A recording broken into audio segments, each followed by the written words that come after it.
Recurring versus one-time. Labeling membership pricing so fans know exactly what they're signing up for. Nothing kills trust faster than a surprise charge. Here's how to word and format a membership price so every fan knows it's monthly before they click. A fan lands on your storefront, sees 19 next to your ebook and 19.19 next to your membership, and clicks both the same way, because visually, nothing told them one of those charges was going to happen again next month. 3 weeks later, you get a chargeback dispute that says, "I didn't agree to a subscription." You did nothing dishonest. You just labeled two very different products with the same flat number and let the fan fill in the blank themselves. On a storefront that sells digital downloads, courses, coaching, and memberships side by side, that ambiguity isn't a small copywriting nitpick. It's the single biggest preventable source of disputes, refund requests, and one-star DMs. The fix costs you nothing and takes about 10 minutes. Specific wording, a repeating symbol, and consistent placement, applied every single time a price recurs. Why the same number reads differently depending on one word? Picture two tiles on a storefront. One says, ebook, $19. The other says, community membership, and $19. A fan's brain treats both as a single transaction unless something interrupts that assumption. The interrupt has to be textual, because visually a price tag is a price tag. That's why the most important 4 characters you can add to a membership price aren't a discount or a bonus. They're mo or month, placed directly adjacent to the digits, not floating in a description below.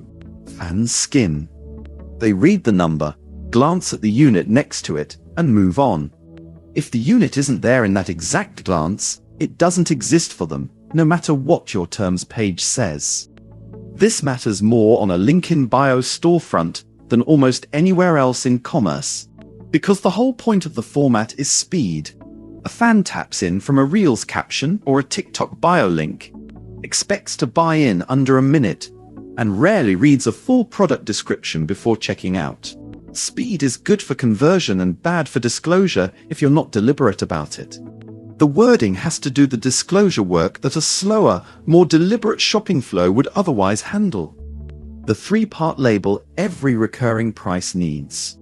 Every membership or subscription price on your storefront should carry 3 distinct pieces of information, and they should appear together, not scattered across the page.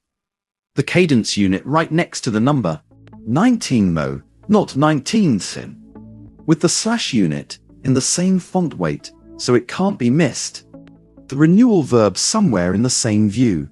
Renews monthly, or billed every 30 days, using a word that implies repetition, not subscription alone, which some fans read as a one-time sign-up fee.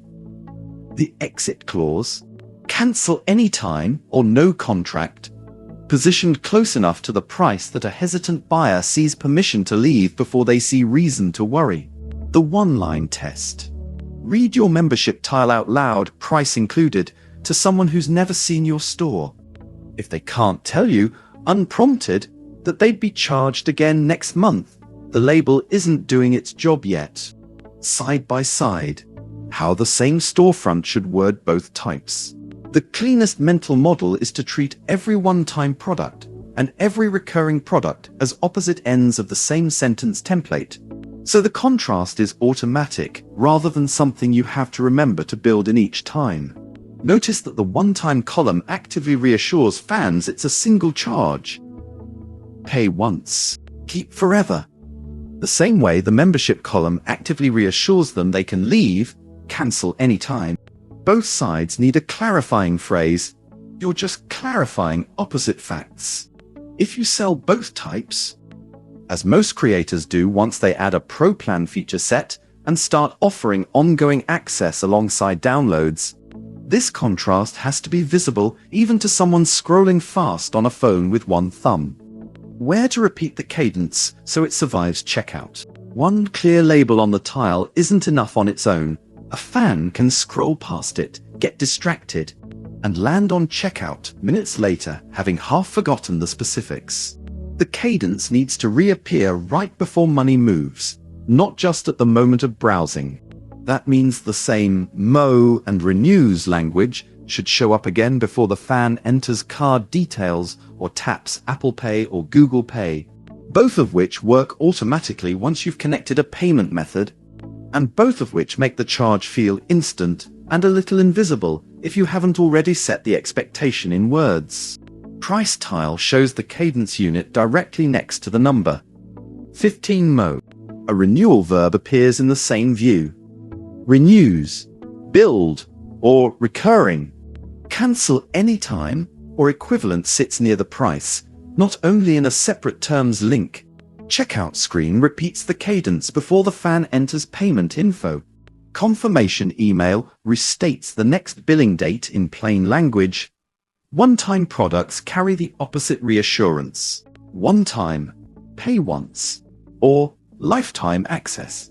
That last step, the confirmation email, is where a lot of creators drop the ball even after nailing the storefront copy. If the receipt a fan gets right after paying doesn't restate your next charge will be on date, you've handed back the exact ambiguity you just worked to remove. A delivery email that clearly separates "here's your access" from "here's when you're billed again" does double duty. It confirms the purchase and it preempts the dispute. A quick word on symbols, not just text.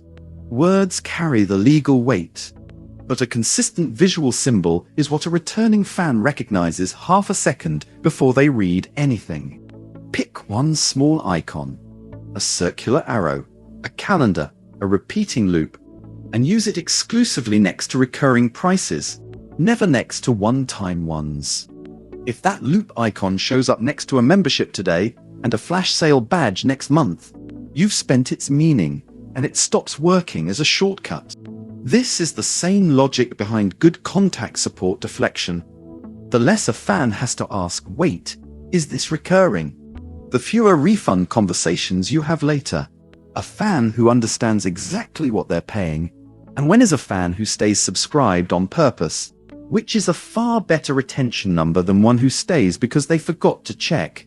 Building it once, using it everywhere. The good news is you only design this labeling system once. Set the wording pattern. XMO renews monthly, cancel anytime as your standard for every membership tier you add, and set the mirrored pattern.